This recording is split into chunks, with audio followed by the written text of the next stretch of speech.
孩子咳嗽内热体质差，一碗萝卜水来帮忙。大家好，我是梁医生。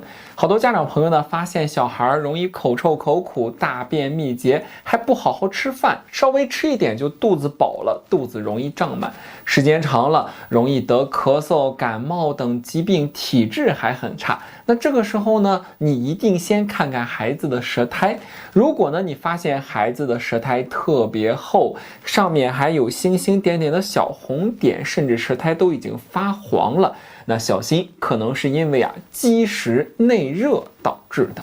因为呢，孩子先天的脾胃功能就比较弱，再加上后天饮食不当，吃了好多的肉、炸的东西，不好消化的食物，容易积在胃中。那积的时间长了，就生内热了。那一旦出现这样的问题呢，它就容易影响到孩子的消化，出现呢口臭、异味特别重，时间长了抵抗力也容易下降，还容易出现咳嗽、痰多。那这个时候该怎么办呢？今天我来教你一个神奇的食材，就是白萝卜。你可别小瞧它呀，有一句话叫做冬吃萝卜夏吃姜，有没有听过？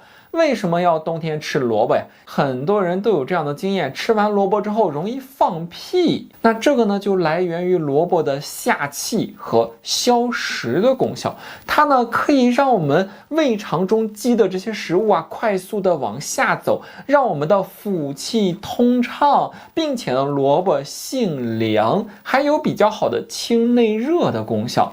而如果呢，孩子呢最近咳嗽痰比较多，萝卜还可以化痰，所以说你看它是不是很适合这种积食内热咳嗽的宝宝呀？那具体该怎么来搭配呢？我来教你几招。首先呢，第一招最简单的，孩子如果说呢是因为积食不爱吃饭，消化功能弱，我们可以呢取一块萝卜，比如说大约15到20克左右，一小块，再加上呢山楂，山楂的最好用炒过的山楂，它的消食作用会更好。再加上点炒麦芽，比如说呢，我们用炒山楂6克，炒麦芽6克，再加上20克左右的白萝卜，放在一块煮水，煮完了之后呢，可以给孩子喝一点。每次呢不用喝太多，可以呢每天呢喝上2-3次左右。那这个小方子，你看里面这3味是不是全是食材呀？很安全。